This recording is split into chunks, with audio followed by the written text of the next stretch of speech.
On the surface, text-dependent questions appear quite simple. They're just questions that require students to delve back into the text in order to formulate a response. However, creating quality text-dependent questions requires careful thought and planning. Text-dependent questions should focus students' attention on challenging or confusing portions of a text and are most often asked during instruction in order to provide students with the opportunity to interact with their peers under the careful guidance of their teacher. In addition, text-dependent questions should follow a logical progression from general understandings and key details to more specific aspects of the text like structure, vocabulary, and author's purpose. In this lesson, students were asked to read Washington Irving's The Devil and Tom Walker for homework. This reading provided them with their first cold read of this American short story, and as they entered class, their warm-up activity required them to write a 20-word summary of the plot. This enabled the teacher to spend only a very short amount of time checking for the students' understanding of the story and prepared them for the second read, which draws their attention to Irving's diction and purpose. We spent about 5 minutes kind of going over just the key ideas and details of the story. Today, this is our target. So this is our learning target. By the time you leave here, probably not today, but tomorrow, because this lesson will extend into another day, you will be able to explain how the physical decay of the setting relates to Tom's moral decay, which we already kind of touched upon in our summary, but we're really going to show how those two things in the story work together. And that's going to require us to go back into the story and really reread some of the text passages that are in there. So I also have a learning target up here because I will be referring back to that. We need to know where we're going with this. Learning targets break down the objective of the lesson, which is for the teacher, into student-friendly language so students know exactly what they'll be able to do by the end of the lesson. As you'll soon see, our learning target for this particular lesson relates directly to the culminating text-dependent question we're asking students to answer. While this question is the driving force of the lesson, you'll notice that additional text-dependent questions are asked throughout in order to provide the scaffolds for the student's understanding. Since text-dependent questions are most often asked during instruction, teachers must figure out what classroom activities will help students gain the information needed to answer the culminating question. The classroom activities that provide scaffolds for students to answer the text-dependent question in this particular lesson are done in collaborative groups of 3. The first activity in this lesson forces students to focus on a short and specific passage of the text.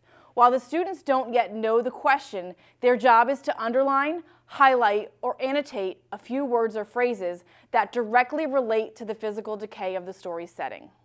The teacher choosing specific passages of the text for the students provides a default focus on a difficult, challenging, or particularly illuminating part of the text, which students may have overlooked during their first cold read. These are the pieces of the text worth reading and rereading in order to dig deeper into the story. Once students had the opportunity to individually read their portion of the text, they discussed their thinking in collaborative groups of 3. In this lesson, a protocol for student discussion was used. A protocol is just a way to structure a conversation and can be particularly useful for ensuring that students at any level are effectively holding rigorous text-based discussions. In this lesson, we used Save the Last Word for Me, which allowed each student equal talking time.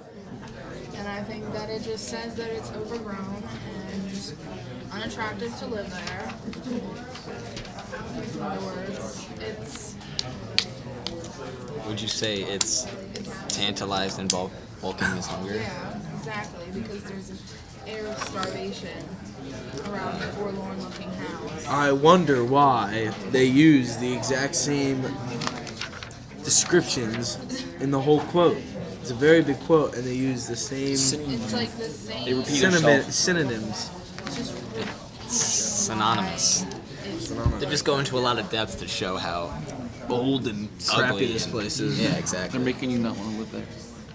Seem to petition deliverance from this land of famine. They say a lot about there's no food going on here. It's totally, Miserable horse whose ribs were seen. it's just totally inhabitable. I would say, I think this phrase is important because it describes how deathly the atmosphere seems and how gloomy and somber everything is. And it also addresses the overall atmosphere and how nobody would want to approach the house. I think this phrase is important because it shows that it's very dark in the swamp where the devil lives, and I think that everything around it is slowly dying and shows that if you get yourself involved with the devil like Tom Walker did, that everything will eventually go wrong, go bad, and things will get dark, and it kind of has a direct relationship to the emotion and the feeling of the story. I think it's also a very good, vivid description of the setting and helps to provide an image in the reader's mind. The devil is the resident of the swamp and is inferred as the cause of the corruption and dark forebringings of the swamp. And as we all know, the devil is supposed to represent death. And as we read from the quotes, that the stagnant pools, stagnant meaning no life, as in showing that as the devil's presence, death follows, and that is foreshadowing Tom Walker's fate in the upcoming events. Cards. I loved that I heard some conversation going on around some of the vocabulary that the author uses. Like, what does forlorn mean? I think I know, I'm not quite sure. So that was great.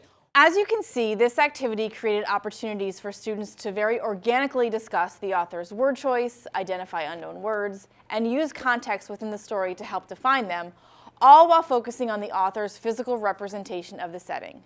Now, students are ready for the text-dependent question, which is, how does the physical decay of the setting relate to the moral decay of Tom Walker?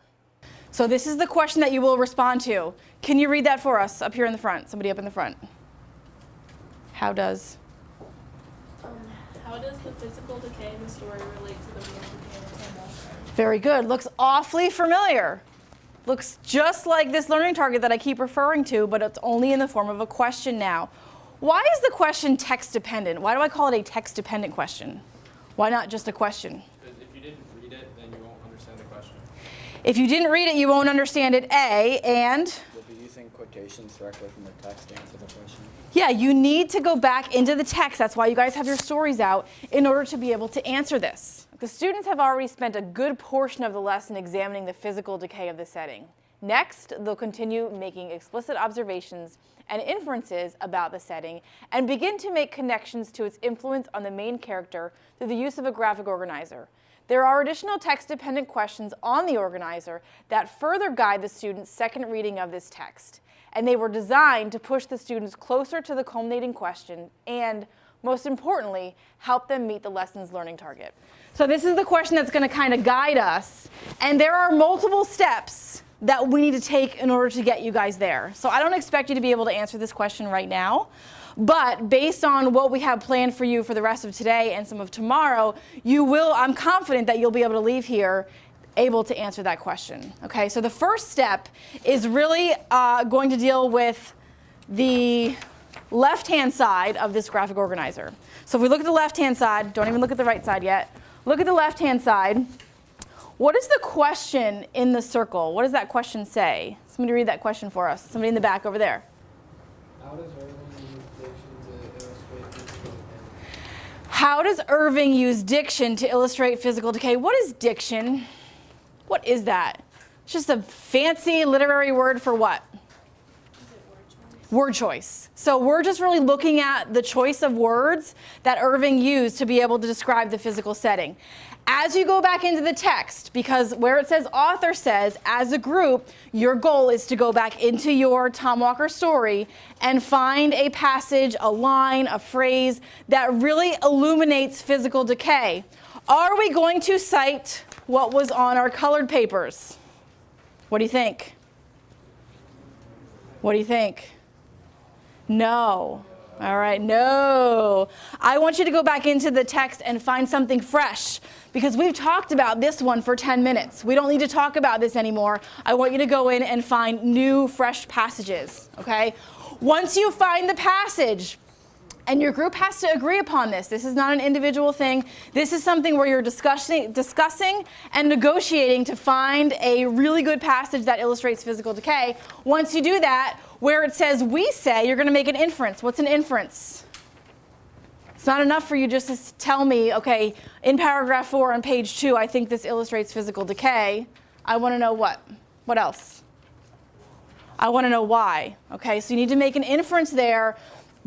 And talk to me about what you think that means for the whole idea of the physical setting or the physical decay of the setting. These classroom activities, the 20-word summary, examining and extracting phrases from a chosen quote, the protocol, and delving back into the text with some guidance, have helped the students gain the information needed to answer the culminating text-dependent question. In this case, the students didn't need any additional discussion to answer the question effectively. In some cases, however, follow-up text-dependent questions might be necessary. The number of text-dependent questions used for a lesson like this is really irrelevant. The most important thing is that we design the instruction to be student-centered and that we provide multiple opportunities for students to think, collaborate, and discuss while digging deeper and deeper into a complex text.